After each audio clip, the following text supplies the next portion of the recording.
بسم اللہ الرحمن الرحیم۔ ناظرین، آج کا جو دن تھا وہ ایک خاص اہم دن تھا سیاسی حوالے سے، اور مخصوص نشستوں کا جو بہت اہم کیس ہے پاکستان کی تاریخ کا، پاکستان کی سیاسی تاریخ کا، اس کی آخری سماعت آج ہوئی ہے۔ اور یہ جو مخصوص نشستوں کا جو کیس ہے جو ہے، اس میں آخری سماعت میں سلمان اکرم راجہ جو پی ٹی آئی کی طرف سے وکیل پیش ہوئے، انہوں نے بڑے زبردست اور تابڑ توڑ دلائل دیے ہیں اور فائنل آرگومنٹس انہوں نے کیے ہیں، جس کے اوپر جو ہے وہ الیکشن کمیشن جو ہے ان کو وہاں پہ سبکی چھا گئی،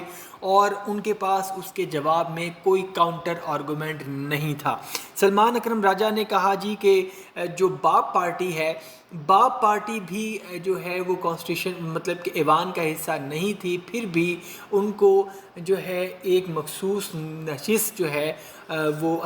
الاٹ کی گئی 2018 کے الیکشن میں، اور پھر بھی اور اسی کو مد نظر رکھتے ہوئے انہوں نے کہا جی کہ آپ اسی لاء کو ہمارے اوپر بھی امپلیمنٹ کریں، اور ہم بھی جو ہے وہ سنی اتحاد کونسل میں ہمارے جو امیدواران ہیں باقاعدہ آزادانہ طور پر شامل ہوئے ہیں۔ اب سنی اتحاد کونسل کو جو ہے وہ الیکشن کمیشن آف پاکستان باقاعدہ طور پر ایک نوٹیفیکیشن کے ذریعے باقاعدہ ایک پارلیمانی پارٹی منظور کر چکی ہے، جس کو نوٹیفیکیشن بھی سبمٹ کروایا جا چکا ہے آلریڈی ہیئرنگ میں، پاسٹ ہیئرنگز کے اندر۔ تو یہ جو سنی اتحاد کونسل کا یہ پراپر حق ہے کہ اس کو مخصوص نشستیں اس کی جیتی ہوئی سیٹس کے اکارڈنگلی پرووائڈ کی جائیں۔ تو اس کے اوپر جو ہے وہ جو قاضی فائز عیسی صاحب جو ہیں وہ ہیئرنگ کے اندر ان کو یہ ایسا لگ رہا تھا، اور جتنی بھی جو لائیو ہیئرنگ دکھائی گئی ان کے اندر جو قاضی فائز عیسی اکیلے دکھائی دیے، اور یوں لگ رہا تھا کہ وہ اپنی اکثریت جو ہے پینل کے اندر کھو چکے ہیں، اور قاضی فائز عیسی صاحب کے جو تمام حربے ہیں اور جو وہ تمام جو جس راہ کے اوپر وہ کیس کو لے کے جانے کی کوشش کر رہے تھے، وہ اس طرف کیس کو موڑ نہیں سکے اور ڈی ٹریک نہیں کر سکے، اور جس میں بہت سارا کردار جو ہے سلمان اکرم راجہ صاحب کا بھی ہے کہ انہوں نے ایک مصمم اور بڑے آرگنائز دلائل کے ساتھ کیس کو ڈی ٹریک نہیں ہونے دیا۔ اور اس میں جناب سنی اتحاد کونسل کے جو وکیل تھے فیصل صدیقی صاحب، انہوں نے بھی بڑے اچھے اور سالڈ آرگومنٹس دیے ہیں اس حوالے سے۔ اور مخصوص نشستوں کا جو معاملہ ہے، اب جو بظاہر یہ لگ رہا ہے، اور جو کئی تجزیہ کار ہیں وہ بھی یہ ماننے کو یہ تیار ہیں کہ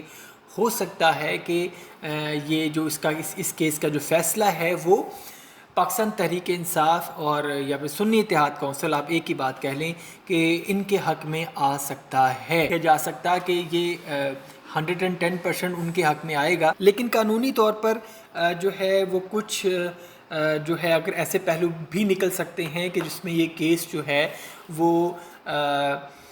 کسی اور رخ پہ چلا جائے اور فیصلہ کسی اور رخ میں چلا جائے، تو لیکن بظاہر یہ لگ رہا ہے جتنے بھی جو ہیئرنگ ہوئی ہیں اس کے اندر جو پلڑا جو ہے وہ پاکستان تحریک انصاف کا بھاری رہا ہے، آرگومنٹس جو ہیں وہ پاکستان تحریک انصاف کے بھاری رہے ہیں، اور اس معاملے میں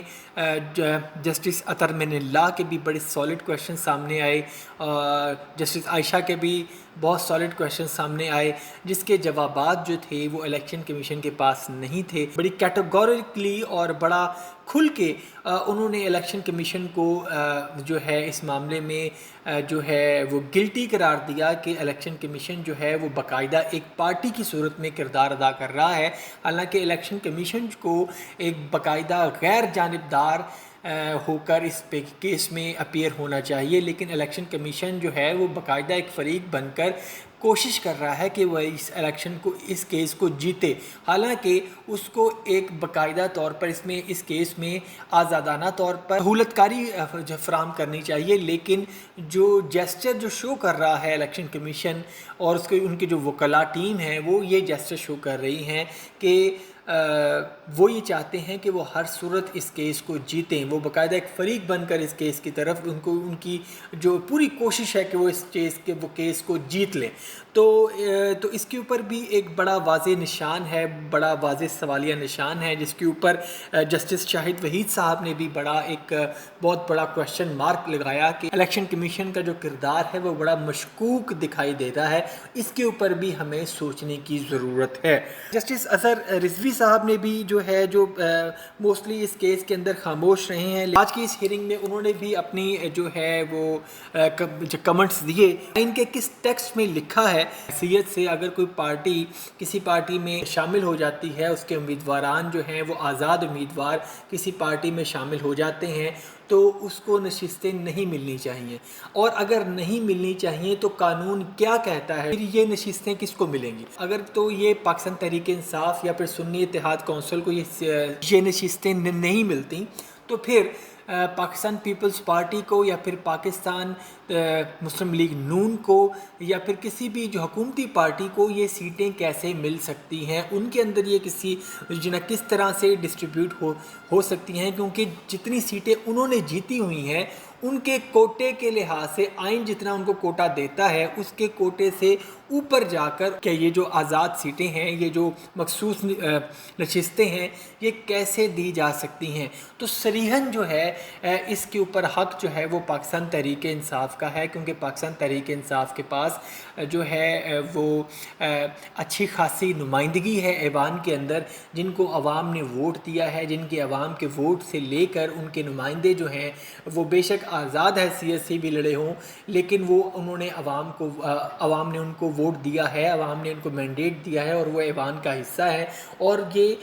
ان کی جو کل سیٹیں ہیں اس کے مطابق پاکستان تحریک انصاف جو ہے کیونکہ ان سے پارٹی نشان چھین لیا گیا تھا تو وہ مجبوراً سنی اتحاد کونسل میں